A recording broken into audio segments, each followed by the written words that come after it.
continuing our journey to buy our first piece of equipment.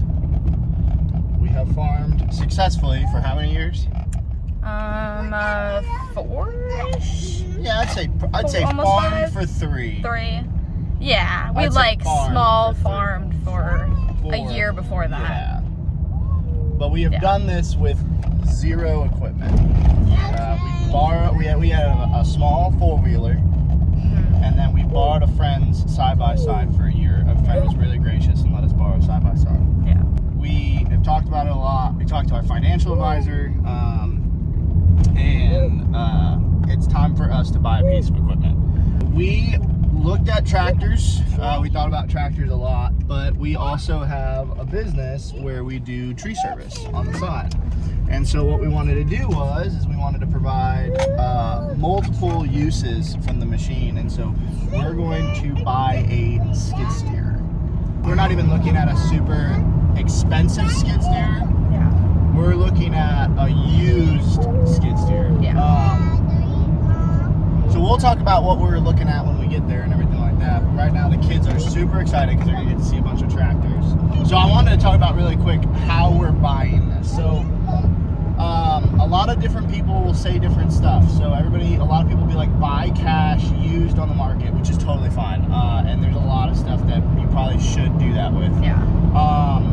What we're doing is we secured financing at a very low interest rate through our bank. Now, do I think that you should go out and buy a $50,000 machine with a 14% interest rate from some farm and tractor place? No, you should not do that. That's very dumb. Because this is something that can make us money, and because we're also going to use it inside of both the business and the farm, we are planning on purchasing it with a financing note. So we have a good friend that is our banker and then also our financial advisor, planner. And so they've helped us like kind of secure all that to where it's not a ton of money. We're local, right? Like we talked about that for planning. This is not something we're just like, oh, we're gonna do this. We're weeks into the planning process at this point. What we were approved to spend is not what we're gonna spend. Right. We were approved for like astronomical numbers. We're not gonna spend that. We're gonna try to be very, very modest in our spending to ensure that, all of it's doable. But we want a machine that's pretty versatile for the property, the farm, right? And then also for the business. So we're gonna go here first. This is a Kubota dealership. If you know anything about Kubota machines, they're very nice, very expensive. But we're just gonna go check in. I'm gonna see if they got any used, what they got, if they have anything. They have a beautiful Vermeer walk behind skid steer. It's very pretty, that I would love to have someday, but today's not that day. But dang. Oh, that's not even a Vermeer. That's a Light made in Canada. Okay. So, a lot of tractors, a lot of high flow machines. They're brand new. That's kind of cool tractors. It is got cool tractors. Alright, we'll talk to you guys in a minute. We'll see if there's anything here worth showing you. So, Kubota dealership, really nice machines, really, really nice people. All of them are new. And so we're not buying new machines. That's not what we're doing. We're buying used machines, even though he tried to sweet talk me with like all these low interest rates and stuff like that. That's really cool. We're not doing all that. So we're gonna stop at the next tractor shop on the road and see if they have anything. It doesn't really look like they do. All right, so we're now rushing home because I'm running late to go to work. Not have a machine that worked for us. It had a super nice machine that's way too big for us that we looked at. It was awesome. But it's not the machine for us. It's like 50 more horsepower than we need. Super tempting because it was a really good deal. But we're gonna hold fast to what we actually need. They still have that other machine that we were looking at. If that deal that they're working right now falls through, then maybe we'll go and look at that. That's fine. If not, tomorrow. But that has to happen within the next 12 hours. Yeah, it has to happen within the next 12 hours because I'm going to go look at another machine tomorrow morning. And that's a super good deal, but it's not through a dealership and it's not local. And so you kind of get what you get on that. You don't have any service guarantees. You don't have any sort of warranties or any sort of familiarity with the people selling the machine. So, I mean, it's going to be what it is. The machine that we're looking at tomorrow is a dump trailer and a machine for a pretty fair price. Pretty fair price. I mean, it's a really good price. More hours, and it's not enclosed. Food for thought, you know. A lot to think about, a lot of decisions to make. We'll update you. We'll see. This is a multi-day adventure here. I really hate this stuff, personally, because it's so exhausting. So I will update you guys tomorrow after my 12-hour shift, when I drive 3 hours one way to go and look at another skid steer and trailer and attachments.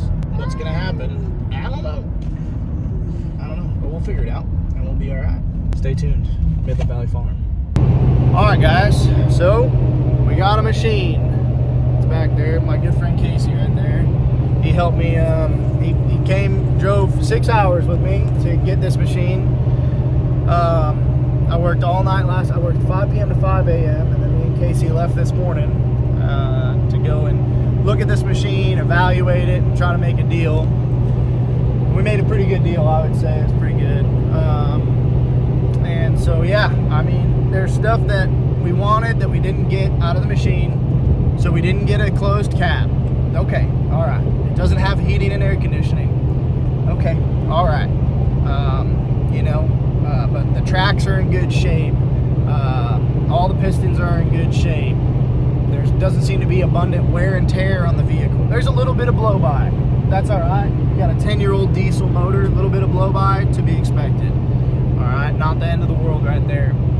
But we got a 16-foot dump trailer. And we got forks, grapple, and a tooth bucket, and then the machine itself for a really good price. Sometimes you got to go and look for that deal that's going to be right for you and right for your farm and right for your family and all that stuff. And this was definitely right.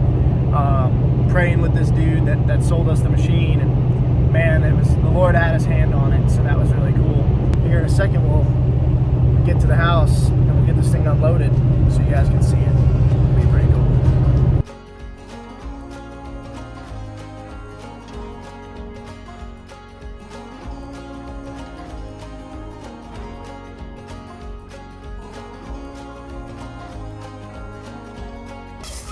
Well, it was a journey. You want me to take that out? What we calling her? What's her name? Bertha? Big Bertha? I like Bertha. Take that out of there? She's opening it herself. I got it. You got it? Uh-huh, she does. You gotta do the same way. You just open the other one. Yep, there you go.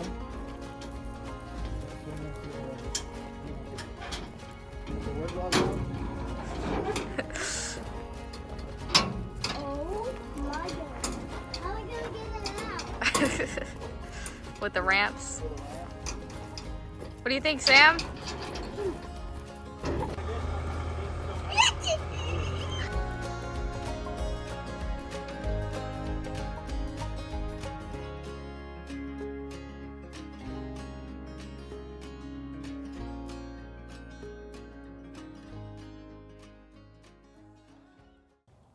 Are you happy? Yeah, Do you like it? I do. Do you actually like I mean, yeah. it? Yeah. As much as a woman would like a skid steer, yes. Okay, so we took you guys on this a portion of this journey for us to get a piece of equipment. This is the biggest thing we've ever bought for our farm since animals. Yeah, animals and the farm. Right. So people are going to wonder, how much did this cost? And before we tell you how much we paid for this and paid for everything, the dump trailer, the attachments, and everything like that, we're first going to talk about what we budgeted and how we budgeted it. And then we're also going to talk about the other machines that we looked at. So we budgeted $40,000, which is a large amount of money, but it was about a third of what we were approved for. Yeah. It's actually less than a third of what we were approved for. And so the way that we came up with that is we looked at what does our farm and then also the tree service and daycare produce an income that we could spend on a monthly basis. We looked for multiple loans, and the reason that we financed it was for one, tax purposes, and we took that write-off, you know, continuously as we pay it down. Obviously, we don't have $40,000 laying around, so instead of saving up, you know, all that time, that'd be really cool. And then we shopped the loans, so we went to different dealers and looked at that, and we also talked to our personal bank and then our business bank as well. Through that, we found a really, really competitive interest rate, pretty much what we would have, like maybe 1% or 2% higher than we would have paid for a new machine. So new machines are coming in around 3%, 4%. I think we're at 5 something. I mean, cheaper than any car interest rate right now. So that was something else. Callie needed a new car this year. We did not go buy Callie a new car. No. We bought a 2010 Toyota Highlander, and we paid cash for that. So we have no car payments or anything like that. And so what we're doing is we're using the income generated by this machine and then also the work that we do here to pay for it. So we budgeted $40,000. We looked at 2 machines yesterday. So one was a John Deere of a comparable size with a standard flow machine. It could do pretty much anything we wanted it to do. I mean, it could move at a good speed, it could carry weight, it could run attachments, all that stuff. That was coming in at about $37,000. It was a little bit high because we still needed to get a trailer and we wanted to get a brush hog and all this stuff. And if you know anything about skid steers, if you've looked at them, they're expensive. So then what was the big one? That was a Cat too, right?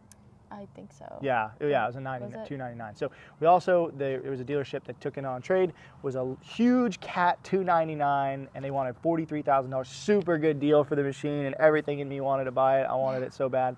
We were not even close to set up for that piece of equipment. We'd have to get so much more to even like take it. The trailer, our truck wouldn't be able to tow it. It really wouldn't do well for our business. Yeah, we were like, man, I couldn't even take this machine home right now, but it was awesome. Yeah. That wasn't the right machine for us, and it was over budget, and we set a hard guideline. We're like, we are not going over budget. Right, over budget and just for the one machine.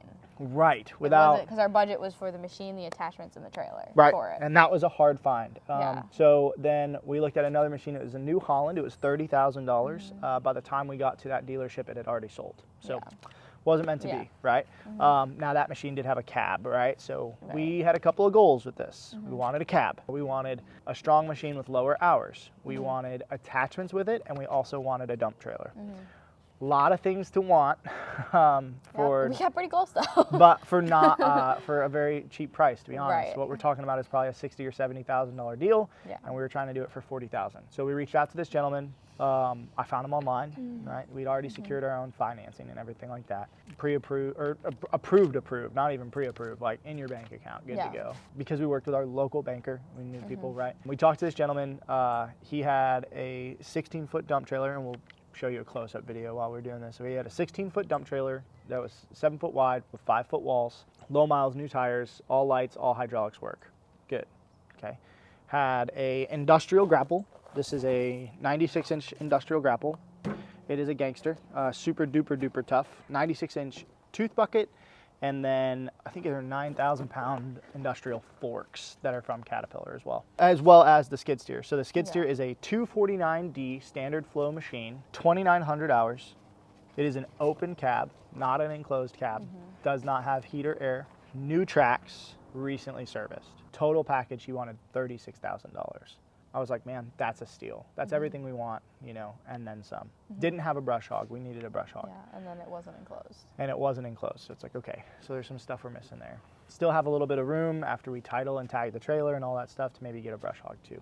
Went and saw the gentleman today. He recently lost his daughter, who was named Callie. He thought that it was the Lord working. Talked to him at length. We prayed together, really felt the Spirit of the Lord move, and we actually purchased the machine, the dump trailer, and all the attachments for $32,000. Significantly cheaper than what we wanted to spend. Has everything we need. Doesn't have everything we want, but that's okay. Compromise is okay, especially on a farm. Is it a brand new machine? No, it's a 2015 machine. It's 10 years old. That's all right. She'll do just fine. She really will. As well as we still now have room with what we had in our budget to get the brush hog and then potentially even get a snow plow for it too. and still be under budget. So this machine will do a lot for not just the farm, but also for the tree service, as well as it'll be a blessing to our friends, our family, and stuff like that need heavy equipment. Heavy equipment's super expensive, so it'll be a really cool resource. We'll be able to, harvest firewood, shake our pecan trees for pecan harvest next year. Obviously, Move bales of hay. Move bales of hay, do feed bags, and buy bulk feed now. It's like the small things. And those small things actually add up. Yeah. Because we've been buying square bales of hay, which costs more money. We've been buying not bulk Just feed, which has been costing regular more money. bags, yeah. So now we're able to do these things that are helping us save money as well. So yes, we spent some money, analyzed it for about a month or two, and this is the output. So let us know if you guys have any questions. We'll be able to answer it in the comments below. But this was now our first large piece of equipment, and we've taken you along for the whole journey. If you have any questions about, what did we do to check the machine's stability or anything like that, reach out. We definitely can give you some resources and stuff like that. One of my good friends is a veteran equipment operator, and so I actually FaceTimed him while he was there, and he's like, crawl under this machine and look for this. And I was like, okay, all right. He's like, describe to me the texture, which is very funny. Long day, worked all night last night, woke up at 5 a.m., drove 6 hours. You got home at 5 a.m. Got home at 5 a.m. I slept for 2 hours. 2-3 hours, yeah. 2-3 hours, drove 6 hours to go get this machine, did all that, and then now we're here. Still haven't really slept, so I'm tired. Everything in me wants to run this machine right now, but we have to go to Bible study. But we're going to Bible study. So we're going to go to Bible study because that's more important than this. Yeah. So yeah, we love you guys. Thanks for being a part of the journey. Yeah, I think that's it. Yeah. Cool. Look at our child climbing on that table. Yep, he's trying to take the light bulbs out. Is that Sam or Dasher? Yep, that's Sam. Sam!